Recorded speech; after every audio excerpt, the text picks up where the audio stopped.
Autre chose, c'est une vidéo qui aurait pu passer inaperçue direction l'Algérie, où le cri de motivation, vous allez le voir, des gendarmes est surprenant. Ils appellent tout simplement au meurtre des Juifs. Mathias, vous avez des images. Oui, alors c'est un exercice de marche ordonnée, tout simplement, de la gendarmerie nationale algérienne.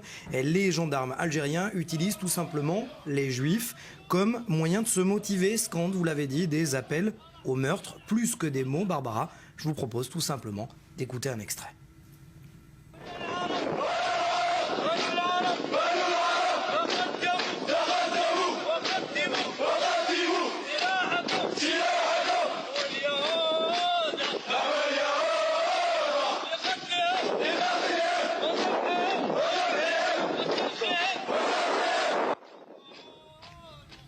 De quand datent ces images ?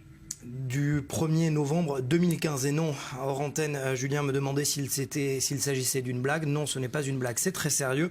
Et c'était pour marquer la commémoration, la fête nationale commémorant la révolution algérienne. Et Barbara, eh bien, ce n'est pas d'Israël dont il est question, vous l'avez entendu, mais bien des Juifs dans leur ensemble, ce qui a passablement d'ailleurs irrité le journaliste et spécialiste de l'islam, Mohamed Sifawi, qui a immédiatement réagi sur sa page Facebook. Vous allez voir d'ailleurs son mot. Il réagit et il dit « J'ai honte pour ce pays qui fut jadis le mien, qui a vendu son âme et ses valeurs. J'ai honte pour ce pays méditerranéen, intolérant, corrompu et antisémite, alors qu'il a payé un lourd tribut durant les années 90 face à l'hydre islamo-terroriste. » On pense notamment au FIS et au GIA. Alors l'histoire des Juifs d'Algérie est complexe, on va peut-être y revenir dans un instant. Autre signe, autre exemple de cette complexité, de cette difficulté de la cohabitation entre Juifs et musulmans dans le pays, avec une autre vidéo que vous avez trouvée. Oui, celle-là vient des réseaux sociaux, vous allez le voir. Une vidéo qui intervient 15 jours finalement avant la précédente, filmée par des jeunes youtubeurs qui se sont intéressés à la mise en scène, vous le voyez, filmée d'un juif dans les rues d'Algérie, d'Alger plus exactement, portant la kippa. Ce dernier demande l'adresse du cimetière juif de la ville. Les jeunes adultes, vous l'avez vu, lui demandent de quitter les lieux.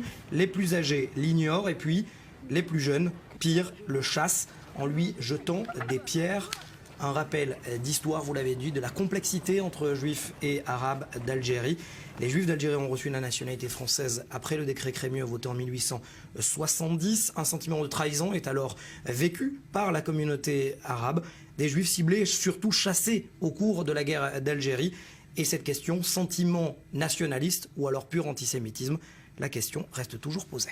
Merci Mathias.